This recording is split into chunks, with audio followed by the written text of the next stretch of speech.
हिमाचल प्रदेश में कांग्रेस पार्टी के जो सबसे मजबूत गढ़ रहे हैं उनमें से बैजनाथ सीट भी एक है। अब तक हुए 11 बार के चुनाव में 9 बार कांग्रेस के ही विधायक चुने जाते रहे हैं।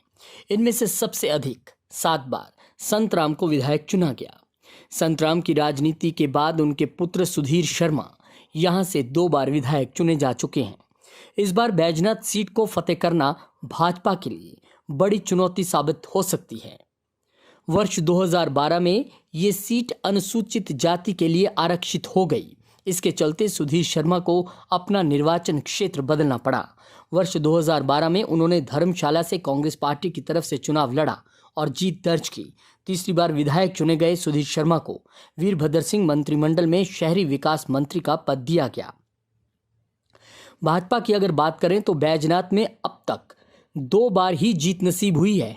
1990 में पहली बार भाजपा प्रत्याशी दुलो राम को जनता ने विधायक चुना। इसके बाद वर्ष 2017 में हुए चुनावों में मुल्क राज को भाजपा प्रत्याशी के रूप में जीत मिली। भाजपा के मुल्क राज को 32,102 मत मिले, जबकि कांग्रेस के किशोरी लाल को 19,433 मत ही मिले। इस तरह भाजपा ने 12,669 मतों से जीत दर्ज की। हालांकि 2017 से पहले भाजपा इस सीट पर 1990 में जीती थी। इस तरह भाजपा ने 2017 में यहां 27 साल बाद जीत दर्ज की। इस बार भाजपा की कोशिश है कि किसी तरह से इस सीट पर कब्जा बरकरार रखा जाए। यह विधानसभा सीट अनुसूचित जाति के लिए आरक्षित है। इस सीट पर 30% अनुसूचित जाति के मतदाता हैं, जबकि 10% अनुसूचित जनजाति के मतदाताओं की संख्या है। उसके अलावा 1% के करीब मुस्लिम मतदाताओं की संख्या है। हिमाचल प्रदेश की यह सीट 100% ग्रामीण है। वहीं इस सीट पर शहरी मतदाताओं की संख्या ना के बराबर है। अब तक के आंकड़ों की बात करें तो ये सीट किसको किसको जाती रही है। 1972 में कांग्रेस के संतराम, 1977 में कांग्रेस के संतराम और 1982 में कांग्रेस के संतराम ने हैट्रिक लगाई।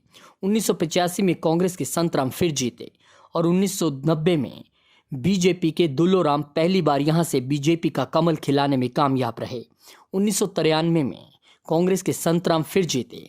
98 में उन्होंने फिर जीत हासिल की और 2003 में उनके बेटे सुधीर शर्मा कांग्रेस की टिकट पर फिर जीते। 2007 में सुधीर शर्मा एक बार फिर से जीत हासिल करने में कामयाब रहे।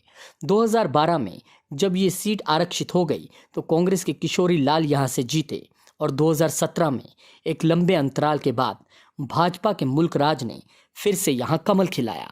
2017 के नतीजों की बात करें तो हमने आपको बताया कि यहां पर मुल्क राज को भारी जीत हासिल हुई थी। और 2022 के उम्मीदवारों की बात करें तो यहां से बीजेपी ने मौजूदा विधायक मुल्क राज प्रेमी को ही अपना उम्मीदवार बनाया है।